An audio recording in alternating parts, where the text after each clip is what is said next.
नमस्कार. मुख्यमंत्री माझी लाडकी बहीण योजनेबाबत महिलांसाठी अतिशय महत्त्वपूर्ण अशी अपडेट. विधानसभेपूर्वी राबवलेल्या मुख्यमंत्री माझी लाडकी बहीण योजनेअंतर्गत 2.5 कोटी महिलांनी अर्ज केले. त्यातून 2 कोटीहून अधिक महिलांना नोव्हेंबरपर्यंत लाभ देखील मिळाला. आता नूतन सरकार लाडक्या बहिणींना दरमहा 2,100 रुपये देणार आहे. तत्पूर्वी योजनेतील प्रत्येक निकषांची आता पडताळणी होणार आहे. त्यानंतर निकषानुसार पात्र ठरणाऱ्या लाडक्या बहिणींना राज्याच्या अर्थसंकल्पीय सादर झाल्यावर 1 एप्रिलपासून दरमहा 1,500 रुपये ऐवजी 2,100 रुपये दिले जाणार आहेत. लोकसभा निवडणुकीनंतर राज्यातील महायुती सरकारने मुख्यमंत्री माझी लाडकी बहीण योजना लागू केली. जुलै ते सप्टेंबरपर्यंत राज्यातील 2.5 कोटीपर्यंत लाडक्या बहिणींचे अर्ज प्राप्त झाले. योजनेच्या लाभासाठी कुटुंबाकडे 4चाकी वाहन नसावे. वार्षिक उत्पन्न 2.5 लाख रुपये असावे. लाभार्थी कुटुंबातील कोणी आयकर भरणारा नसावा. एका शासकीय योजनेचा तेवढ्याच रकमेचा लाभ घेणारी महिला अपात्र असतील असे निकष घालण्यात आले होते. मात्र या निकषांची काटेकोरपणे पडताळणी होऊ शकली नाही. त्यामुळे प्रत्येक अर्जदाराकडून स्वयं घोषणापत्र घेतले आणि त्या सर्वच 21 ते 65 वयोगटातील अर्जदार लाडक्या बहिणींना दरमहा 1,500 रुपये लाभ दिला.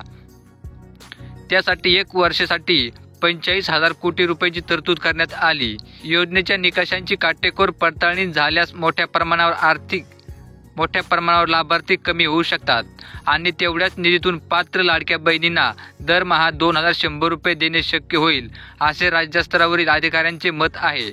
नवीन सरकार स्थापन झाल्यानंतर योजनेच्या अधिक रकमेसाठी किती रक्कम तिजोरीतून आगाऊ जाऊ शकते, निकषांची पडताळणी झाल्यास किती लाभार्थी कमी होतील यावर अभ्यास होईल असेही विश्वासू सूत्रांनी सांगितले आहे. मुख्यमंत्री माझी लाडकी बहीण योजनेअंतर्गत रक्कम वाढेल, पण त्यासाठी शासन निर्णय अपेक्षित आहे. सध्याच्या लाभार्थ्यांमधील आयकर भरणारे कोण आहेत? कुटुंबाकडे 4चाकी वाहने आहे का? एकाच कुटुंबातील 2पेक्षा अधिकांनी अर्ज केले आहेत का? याची पडताळणी झालेली नाही. ही वस्तुस्थिती आहे. तर या योजनेसाठी कोणकोणते निकष आहेत त्याची पडताळणी होणार आहे याची माहिती आपण आता जाणून घेऊया. तर योजनेसाठी अर्ज केलेल्या महिलांचे पती आयकर भरतात का? लाभार्थी लाडक्या बहिणीच्या कुटुंबाकडे 4चाकी वाहन आहे का? एकाच कुटुंबातील 2पेक्षा अधिक महिलांनी अर्ज केले आहेत का? परित्यक्त्या विधवा महिला निराधार योजनेचा लाभ घेत असतानाही लाडकी बहीण म्हणून योजनेचा लाभ घेत आहेत का?